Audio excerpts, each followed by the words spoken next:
డిపార్ట్మెంట్లో పనిచేసే మహిళలకు అందరికీ కూడా పేరు పేరున మరి నమస్సుమాంజలు తెలియజేసుకుంటూ మరి మేము కూడా కాన్స్టిట్యున్సీ స్థాయి లోపల ఇక్కడికి ఇచ్చేసిన అందరికీ కూడా పేరు పేరున నమస్సుమాంజలు తెలుసుకుంటూ మీ యొక్క న్యాయమైనటువంటి డిమాండ్స్ ఏమున్నాయో దాన్ని ఖచ్చితంగా మేము కానీ మా పార్టీ పరంగా ప్రతిపక్షం పార్టీ పరంగా కూడా తుది వరకు అంటూ మీకు సపోర్ట్గా నిలుస్తామని చెప్పేసి సందర్భంగా మీ అందరికీ కూడా తెలియజేసుకుంటూ మరి ప్రభుత్వం కూడా ఈరోజు ఆలోచన చేయాలి. మరి ఇంతమంది మహిళలు మరి ముఖ్యంగా గ్రామం లోపల గ్రామ సమస్యలు ఏవైతే అభివృద్ధి చెందాలన్నా కూడా అవి నడవాలన్నా కూడా మరి వీళ్ళందరూ కూడా వర్క్ చేస్తేనే అవన్నీ నడిచేటటువంటి ఈ పరిస్థితి ఉన్నది. కాబట్టి ఈరోజు మహిళల యొక్క ఆర్థిక అభివృద్ధి అనేది గ్రామాల యొక్క ఆర్థిక అభివృద్ధి అనేది మరి ఈరోజు ఈ విఓఏల పైన ఆధారపడి ఉన్నటువంటి సందర్భాన్ని ప్రభుత్వం కూడా గుర్తించాలి. గతంలో టీఆర్ఎస్ ప్రభుత్వం ఈ యొక్క వ్యవస్థను మరి స్టార్ట్ చేసి దాదాపు రాష్ట్రం లోపల ఒక 20,000 మంది విఓలను కూడా నియమించి వారందరితోటి కూడా పని తీసుకున్నటువంటి సందర్భం లోపల మరి ఆ రోజు 5,000 నుంచి ప్రారంభమైనటువంటి వాళ్ళ జీతాలు ఈ రోజు కూడా అదే 5,000 ఇచ్చుకుంటూ వాళ్ళని మొత్తం వెట్టి చాకిరి కన్నా ఈనంగా కూడా వాళ్ళతో పని చేపించుకున్నటువంటి సందర్భం. దీన్ని మేము తీవ్రంగా ఖండిస్తున్నాం. 100% ఏదైతే ప్రభుత్వం కాంగ్రెస్ ప్రభుత్వం ఏదైతే అధికారంలోకి రావడానికి మరి ఏదైతే వాళ్ళ మేనిఫెస్టోలో వీళ్ళందరినీ కూడా ప్రభుత్వ ఉద్యోగులుగా మేము సెల్ఫ్ ఉద్యోగులుగా మేము గుర్తిస్తాం. అదేవిధంగా వీళ్ళందరికీ కూడా కనీస వేతనాన్ని కూడా మేము 15 నుంచి 20,000 రూపాయలు చేస్తామని చెప్పేసి ఆ రోజు మేనిఫెస్టో లోపల ఏదైతే వాళ్ళు పెట్టడం జరిగిందో మేము దాన్నే డిమాండ్ చేస్తున్నాం. ఏది ఉన్నా కూడా ఈరోజు ప్రభుత్వం ఆ రోజు చెప్పిన విధంగా ఖచ్చితంగా వాళ్ళకి ఏదైతే ఇస్తామని చెప్పేసి చెప్పినరో దాన్ని ఇచ్చే వరకు వాళ్ళు పోరాటం చేస్తారు. వాళ్ళకి 100% కూడా మేము మద్దతుగా నిలుస్తామని సందర్భంగా తెలియజేసుకుంటూ మరి ముఖ్యంగా ముఖ్యమంత్రి గారు కూడా ఈరోజు మన పక్క కాన్స్టిట్యున్సీ ఉన్నటువంటి వ్యక్తి ఉన్నాడు. ఒకసారి ఆలోచన చేయాలి. ప్రతి విషయం లోపల కూడా మరి అటు కోడంగల్ కానీ ఇటు పరిగి కానీ ప్రజా సమస్యల మీద పెద్ద ఉద్యమాలు జరుగుతున్నాయి. మరి ప్రజలకు ఏదైతే మీరు రోజు పేపర్ స్టేట్మెంట్ల లోపల ఏదైతే ఇస్తున్నారో మేము అన్నీ చేస్తున్నామని చెప్పి ఈరోజు మీరు మాట్లాడుతున్నారు. ప్రతిరోజు ఏదో ఒక ఉద్యోగ సంఘం కానీ రైతులు కానీ కార్మికులు కానీ కర్షకులు కానీ ఎవరో ఒకరు విద్యార్థులు కానీ నిరుద్యోగులు కానీ ధర్నా లేనటువంటి రోజంటూ ఈ యొక్క కాంగ్రెస్ పార్టీ ప్రభుత్వం లోపల తెలంగాణలో లేనటువంటి రోజులు నడుస్తాయని చెప్పేసి మీరు అందరూ కూడా ఒకసారి గుర్తించాలి. ఈరోజు ఎమర్జెన్సీ వాతావరణం కూడా తెలంగాణ లోపల పారుకున్నది. మరి నాకు నిన్ననే మా మిత్రుడు గోవర్ధన్ ఫోన్ చేసి అన్న మీరు అందరూ కూడా ఖచ్చితంగా మీరు మద్దతు తెలిపాలని చెప్పేస్తే నేను ఒకటే ముచ్చట చెప్పిన 100% వస్తాం. అందులో ఎలాంటి సందేహంలో అర్ధరాత్రి అయినా మా మహిళా సోదరుల గురించి మేము రానికి సిద్ధంగా ఉన్నాం. కానీ దయచేసి నువ్వు పోలీసు వాళ్ళకి ఎక్కడ కూడా లీక్ చేయకనా పొద్దుగాల 5 గంటలకు వచ్చి మా ఇంట్లో చుట్టుముట్టు మొత్తం వచ్చి మమ్మల్ని అందరిని వేసుకొని పోతారు, ఈడి దగ్గర కూడా వచ్చే అవకాశం ఉండదని చెప్పేసి నేను చెప్తే సరే అన్న మీరు సప్పుడాకుండా అంబేద్కర్ స్టాచ్యూ కాడికి రండి, ర్యాలీలో పాల్గొంటే కూడా అరెస్ట్ చేసేటువంటి పరిస్థితి ఎక్కడ ప్రజలకు ఇబ్బంది జరిగితే అక్కడ మేము ముందుంటున్నాం. మమ్మల్ని తీసుకుని వెళ్ళి మాతో పాటు మరి ఘటనాయక్ గారు కానీ అన్న కూడా వీళ్ళని కూడా అందరినీ కూడా ఎవరైతే ప్రజా సమస్యల మీద మాట్లాడుతున్నారో వాళ్ళందరినీ రాత్రికి రాత్రి లిఫ్ట్ చేసేసి 3 గంటలకు వచ్చి దర్వాజాలు కొడుతున్నారు. లేకపోతే మేము ఇళ్ళ కాడ కూడా వండుకుంటలేము, రేపు పొద్దుగాల ధర్నాకేడి కన్నా పోయేది ఉందంటే పరిస్థితి ఆ విధంగా ఉన్నది. ఎమర్జెన్సీ ముఖ్యంగా పరిగి లోపల మరి పోలీసు వాళ్ళు అయితే విపరీతమైన జోక్యం చేసుకుంటున్నారు, ఎత్తుకొని పోతున్నారు, ఎక్కడో పడేస్తున్నారు. ఆర్టీసీలు ధర్నా చేస్తే వాడికి వస్తే తీసుకొని మండే కూడా లేస్తున్నారు, చెన్గోమలో లేస్తున్నారు. మా పరిస్థితి కూడా ఆ విధంగా ఉన్నది. ఏది ఏమైనా కూడా మేము 100% మీకు మద్దతుగా ఉంటాం, అందులో ఎలాంటి సందేహం లేదు. ఖచ్చితంగా ఈరోజు మీ మీద రోజు రోజు పని భారం పెరుగుతున్నది. తప్పిస్తే మీ జీతాలు కానీ మీ అలవెన్సులు కానీ నాకు తెలిసి మీకు ఎక్కడ కూడా డైరెక్ట్ ప్రభుత్వ పరంగా డబ్బులు కూడా ఇచ్చే పరిస్థితి లేదు. మరి గ్రామ సమాఖ్య మహిళా అధ్యక్షురాలతోటి ఏదో బోనస్ గా లేకపోతే ఏదో గుడ్ విల్ గా ఖర్చుల కిందికి అన్నట్లు కూడా చిన్న చూపు చూసుకుంటూ పని మీరు చేస్తున్నారు, జీతం మీకు ఇచ్చే పరిస్థితి లేదు. ఎందుకంటే ఇంట్లో కూడా కొన్ని కుట్రలు కూడా దాగి ఉన్నాయి. మీకు ఒకవేళ డైరెక్ట్గా ఇస్తే రేపు పొద్దుగాల ప్రభుత్వం మిమ్మల్ని అందరినీ కూడా గుర్తించాల్సినటువంటి అవకాశం ఉంటుంది. కాబట్టి దాన్ని తప్పేయడానికి దాన్ని ఓవర్లుక్ చేయడానికి ఎవరి పేరు మీద డబ్బులు ఇచ్చి మీకు ఇస్తున్నటువంటి సందర్భం ఉన్నది. మేము దీన్ని తీవ్రంగా ఖండిస్తున్నాం. మేము మీ తరఫున కూడా డిమాండ్ చేస్తున్నాం ప్రభుత్వాన్ని.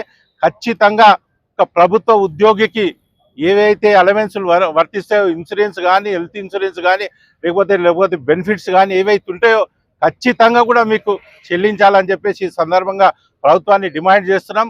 మీ యొక్క సమస్యలన్నీ కూడా మరి మా కేటీఆర్ గారి ద్వారా మీరు అందరూ కూడా ఒక వినతిపత్రం ఇస్తే మరి మహేష్ రెడ్డి గారు బహుశా 28 తారీఖు నుంచి అవైలబుల్ ఉంటాడు.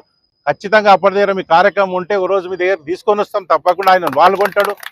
ఆయన ద్వారా ప్రతిపక్ష నేత ద్వారా అసెంబ్లీలో కూడా మీ తరఫున గలం ఎత్తిపిస్తా అని చెప్పేసి సందర్భంగా మాటిస్తూ, ఖచ్చితంగా మీ సమస్యలు ఏమున్నా కేటీఆర్ గారి ద్వారా అసెంబ్లీ నడిచేటప్పుడు ఖచ్చితంగా మీ సమస్యల మీద మరి 2 నిమిషాల 3 నిమిషాల 4 నిమిషాల మాట్లాడేటటువంటి అవకాశాన్ని తీసుకొని వారి ద్వారా మీ సమస్యలన్నీ కూడా మరి ప్రభుత్వానికి తెలియజేసే విధంగా మేము అందరం కృషి చేస్తాం.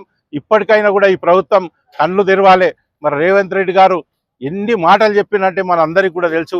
ఎందుకంటే మీరు అందరు కూడా చిన్నంగా కింది స్థాయి లోపల మీకు ఏ విషయం జరుగుతుందని చెప్పేసి అన్ని విషయాలు మాకన్నా ఇంకా మీకు చాలా బాగా తెలుస్తాయి. మీరు రోజు వ్యవస్థలు అన్నీ కూడా చిన్న భిన్నమైపోతున్నాయి. మరి ఎక్కడ చూసినా పేపర్ స్టేట్మెంట్లు తప్ప, కాగితాల మీద పనులు తప్ప కింది స్థాయిలో ఏ వ్యక్తికి కూడా లాభం చేస్తలేదనే విషయాన్ని మీరు అందరూ కూడా ఈ సందర్భంగా గుర్తించాలి. అందులోపల మనం అందరం భాగమైనాం. మనం అందరం కూడా ఖచ్చితంగా ఉద్యమిస్తాం, కలిసికట్టుగా పనిచేస్తాం. ఈ ప్రభుత్వానికి కళ్ళు తెరిపించి మీ యొక్క న్యాయమైన కోరికలు ఏమున్నాయో అవన్నీ కూడా తీర్చే వరకు మేము మీ యొక్క పాటు ఉంటామని చెప్పేసి సందర్భంగా తెలియజేసుకుంటూ, ఈ అవకాశం ఇచ్చిన మీ అందరికీ కూడా ధన్యవాదాలు తెలుపుకుంటూ పేరు పేరున కృతజ్ఞతలు చూపిస్తున్నా. జై హింద్, జై తెలంగాణ. జై భీమ్, జై భారత్. నా పేరు పాత్లావత్ గట్యా నాయక్. పరిగి ఎంపీటీఓ ఆఫీస్ వివోలు వీళ్ళ సీనియరు చేస్తున్న మన ఉద్యమాలు వాళ్ళకు పర్మిషన్ చేయాలని కోరుతూ మనం ఎప్పటికీ వాళ్ళని టెంపరవరీగా పని మీద పెట్టుకున్నాము. పని ఎక్కువ ఇస్తున్నారు కాబట్టి వాళ్ళకు సౌకర్యము కల్పించాలి. ఇదే ఒక్కనప్పుడు సీతక్క ఈ పంచాయత్ రాజ్ మినిస్టర్గా తీసుకొని ఇప్పుడు కొనసాగుతుంది. ఆ సీతక్క కూడా గత ప్రభుత్వం మీద పెద్ద దాడులు ర్యాలీలు గిట్ట తీసిండ్రు. ఎందుకంటే ఈ వివోలను మనకు జాబులు వాళ్ళ ఆదాయం పెంచాలి, 20 నుంచి 26 వేలు పెంచాలని అప్పుడు కూడా చేసిండ్రు. వాళ్ళు సీటుల కొరకే, ఓటుల కొరకే చేశారు. కాబట్టి ఇప్పుడు వాళ్ళు సీటు మీద కూర్చుంటే వాళ్ళను మర్చిపోయారు.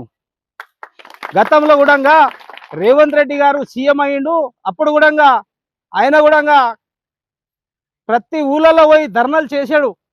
వీళ్ళ గురించి ఏమన్నా ఆ సీఎం వాళ్ళు పోయినాక, ఈ ప్రభుత్వం పోయినాక మన అందరినీ మనోళ్లకు జీతాలు పెంచుతారేమని మనం సంతోషపడ్డాము. వాళ్ళు కూడా ఇదే ఇబ్బంది, సీఎం అయి కూడా వాళ్ళని గుర్తింపు చేస్తలేడని మనకు చాలా బాధాకరమైన విషయము. ఎందుకంటే వాళ్ళు ఓటులకే అని సీటులకే పరిమితం అవుతున్నారు. ప్రజల పాలన అంటున్నారు కానీ ప్రజలకు ఏమీ పాలన చేస్తలేరు.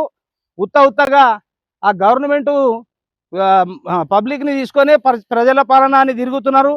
మా అన్నదమ్ములకు, అక్క చెల్లెళ్ళకు అందరికీ చాలా ఇబ్బందులు జరుగుతున్నాయి.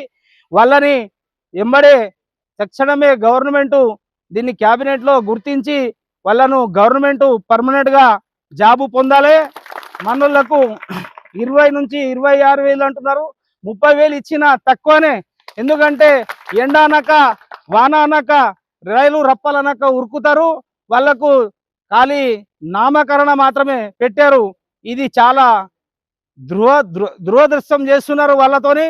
ఇది కాకుండా మేము అడుగుతున్నాము మా బహుజన్ పార్టీ తరపు నుంచి, మీరు సీటు మీద లేనప్పుడు పోరాడిన మీ మాటలు ఎక్కడ పోయినాయి? ఇవాళ గుర్తుకొస్తలేదా మనోళ్ళని? అప్పుడు తీసుకొని మీకు ర్యాలీ మాత్రమే అవసరం ఉండే, మీకు జనాభా చూపెట్టుకోవాలని అవసరం ఉండే. ఇవాళ సీటు మీద కూర్చొని మనోళ్ళని అందరినీ మర్చిపోయారు. ఇది జాగ్రత్త. ఇప్పుడు వచ్చే రోజులు దగ్గర ఉన్నాయి. మళ్ళా ముందల 5 ఏళ్ళు పదవులు పొందుతామంటే మా వాళ్ళని గుర్తించి అందరినీ వాళ్ళని జీతాలు పెంచి పర్మనెంట్ చేయాలి.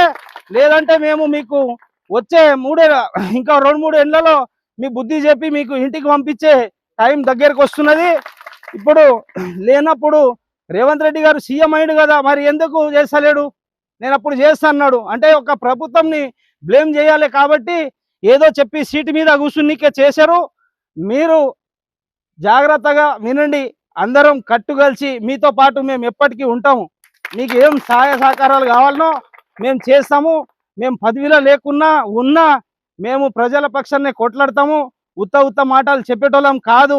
ఇప్పటి వరకు మేము ఎవరికి బలిపడలేము. మా పార్టీ కూడా రుణంలో లేకున్నా మేము మా వంతు సాయంలు చేసుకుంటూ పోతున్నాం. అందుకే మనలకు గవర్నమెంట్ కూడా మనం డిమాండ్ కాదు హెచ్చరించి చెప్తున్నాము. మీరు సీటు మీద లేనప్పుడు కొట్లాడి ఎట్లనో బరాబరు ఈ నెల లోపలనే మీరు వచ్చే నెలన క్యాబినెట్ తీసుకొని మన వివోలకు 20 నుంచి 30 వేల వరకు జాబు మీరు వాళ్ళని శాలరీ పెంచి మళ్ళీ వాళ్ళని పర్మనెంట్ గా గవర్నమెంట్ నుంచి అవుట్ సోర్స్ కాకుండా గవర్నమెంట్ జాబ్గా పొందాలని మీకు డిమాండ్ చేస్తున్నాము. ఇది ఖాళీ చెప్పడం కాదు, వచ్చే నెల వరకు వాళ్ళకు నిర్ణయం తీసుకోకుండా ఇది తెలంగాణ రాష్ట్ర వ్యాప్తంగా బహుజన్ ముక్తి పార్టీ సొంత నిర్ణయం తీసుకొని సొంత డబ్బులు ఖర్చు పెట్టి వీళ్ళని ధర్నా తీసుకొని పోతాము. కోర్టు వరకు అయినా పర్వాలేదు, దీని రిజల్ట్ తెచ్చే బాధ్యతగా పనిచేస్తాము. మీరు 2 నిమిషాలు నాకు మాట్లాడడానికి ఇచ్చే అవకాశం ఇచ్చినారు, అందరికీ రుణపడి ఉంటాం. జై భారత్, జై భారత రాజ్యాంగం. ఈరోజు తెలంగాణ రాష్ట్ర వ్యాప్తంగా గత 10-15 రోజుల నుంచి వివోఏలు ఐకేపీ రాష్ట్ర జేఏసీ పిలుపు మేరకు ఏదైతే వాళ్ళు నిరసన కార్యక్రమము ఎక్కడికక్కడ ఎంపీడీఓ ఆఫీసుల దగ్గర రాష్ట్ర వ్యాప్తంగా అన్ని జిల్లాలలో, అన్ని మండల కేంద్రాలలో, అన్ని నియోజకవర్గ కేంద్రాలలో వాళ్ళు శాంతియుతంగా ఏదైతే నిరసన వ్యక్తం చేస్తున్నారో ఈ శాంతియుత నిరసనకు భారత రాజ్యాంగంలోని ఆర్టికల్ 19 భారత రాజ్యాంగం డాక్టర్ బాబాసాహెబ్ అంబేద్కర్ మనకి ఇట్లా కూర్చొని కొట్లాడుకునే హక్కు, మనకు ఏదైతే ఉద్యోగ భద్రత ఏదైతే ప్రభుత్వాలు కల్పించలేవో వాళ్ళ మెడలు వంచి మనము జీతాలు పెంచుకునే హక్కు భారత రాజ్యాంగం డాక్టర్ బాబాసాహెబ్ అంబేద్కర్ కల్పించిండు. కాబట్టి ఈరోజు మీరు ఏదైతే ఈరోజు నిరసనగా ర్యాలీ కార్యక్రమం కూడా పెట్టుకున్నారంట, ఆ ర్యాలీ కార్యక్రమానికి కూడా బాబాసాహెబ్ అంబేద్కర్ ఆలోచన విధానం పైన నడవాలి. శాంతియుతంగా ఒక సైడు నడిచి ఏదైతే అన్నగారు ఇంతకుముందు అన్నాడు బాబాసాహెబ్ అంబేద్కర్కు దండేసి ఆయనకు వినతి పత్రం ఇస్తాము. ఎందుకంటే అంబేద్కర్ గారు బతుకుంటే ఇట్లాంటి ప్రభుత్వాల మెడలు వంచి ఇయ్యండి బై కార్మికుల లెక్కలు ఉన్నారు, ప్రభుత్వ ఉద్యోగులు గుర్తించండి, వాళ్ళకు కనీస వేతనాలు 20 నుంచి 30 వేలు ఇంతకుముందు గట్టెనాయకన్న అన్నట్టు వాళ్ళకు ప్రతి ఊర్లలో ఉన్న ప్రతి పని వాళ్ళ నెత్తి మీదనే ఇస్తున్నారు, వివోల నెత్తి మీదనే. రేపు ఎలక్షన్ టైంలో వాళ్ళను ఆగం ఉరికిస్తారు, విఆర్ఓ ఉరికిస్తారు, ఎంఆర్ఓ ఉరికిస్తారు, ఎంపీడీఓ ఉరికిస్తారు. చివరికి చిన్న చోటా మోటా బడా లీడర్లు కూడా ఫోన్ చేసి ఏం చేసినావు అని చెప్పి బెదిరిస్తుంటారు. కాబట్టి వాళ్ళకు చాలా పని భారం ఉన్నది. వాస్తవంగా చెప్పాలంటే వాళ్ళు మన మిత్రులే, మన అమ్మలు, మన అక్కలు, మన తమ్ముళ్ళు, చెల్లెలే ఉన్నారు. కాబట్టి వాళ్ళకు తక్షణమే ఏదైతే గతంలో ప్రతిపక్షంలో ఉన్న ఇప్పుడున్న అధికార పార్టీ గతంలో వివోల మేము 30,000 ఇస్తాము, 20,000 ఇస్తాము, 40,000 ఇస్తామని చెప్పి సీతక్క రాష్ట్ర వ్యాప్తంగా రాద్ధాంతం సృష్టించింది. కాబట్టి ఇప్పుడు ఒక మంత్రిగా ఉండి కూడా ఆమె ఇచ్చిన హామీలు ఎక్కడ మర్చిపోయింది, గౌరవ సీఎం గారు ఇప్పుడు ఎక్కడ మర్చిపోయారని చెప్పి మనము ఈ జిల్లా ఏదైతే మన జిల్లా నుంచే ముఖ్యమంత్రిగా ఉన్నారు కాబట్టి తక్షణమే సీఎం గారు ఏదైతే వివోల వాళ్ళ మీద న్యాయమైన డిమాండ్లు ఉన్నాయి, వాళ్ళకు ప్రభుత్వ భద్రత కల్పించాలి. ఎన్ని రోజులని వాళ్ళు అవుట్ సోర్సింగ్ లాగా మామూలుగా డైలీ వేర్ కూలీలాగా పనిచేస్తారు. వాళ్ళకు తక్షణమే వాళ్ళు వాస్తవంగా 20 అంటుండ్రు కానీ 30,000 వరకు పెంచితే వాళ్ళకు చాలా మంచిగా ఉంటుంది వాస్తవంగా. అదే విధంగా వాళ్ళను ప్రభుత్వ ఉద్యోగులుగా గుర్తించాలి. వాళ్ళు ఏదైతే వివోలు సీనియర్లుగా ఎక్కువ సంవత్సరాలు చేసిన వాళ్ళకు సీసీలుగా గుర్తించాలని చెప్పి వాళ్ళ న్యాయమైన డిమాండ్లు ఉన్నాయి. వాళ్ళు ఏమంటారు పెద్ద కోరికలు ఏం కోరుకోలేరు. కాబట్టి వాళ్ళు రాజ్యాంగబద్ధమైన కోరికలు కోరుకున్నారు, రాజ్యాంగానికి వ్యతిరేకమైన ఒక కోరిక లేదు దాంట్లో. కాబట్టి వాళ్ళు కోరుకున్న ప్రతి డిమాండ్లను ప్రభుత్వం నెరవేర్చాలని చెప్పి మేము ఏదైతే లంబాడి హక్కుల పోరాట సమితి, బహుజన్ ముక్తి పార్టీ, భారత్ ముక్తి మోర్చా తరపు నుండి మేము ఎప్పుడు ఇళ్ళవేళలా మీకు మద్దతు ఉంటాము. మీరు ఇకపైన ఏదైనా నిర్ణయం తీసుకుంటే కూడా మేము రాష్ట్ర వ్యాప్తంగా మీకు మద్దతుగా ఉండి మీతో పాటు మేము ఉంటామని చెప్పి కోరుకుంటూ మాకు అవకాశం ఇచ్చిన వివోల యొక్క నియోజకవర్గ కమిటీ మిత్రులందరికీ, అక్కలకు, అమ్మలకు, అన్నలకు, తమ్ముళ్ళకు అందరికీ పేరు పేరున జై భీమ్, జై భారత్, జై మూల్యవాసి, జై భారత రాజ్యాంగం. ధన్యవాదాలు.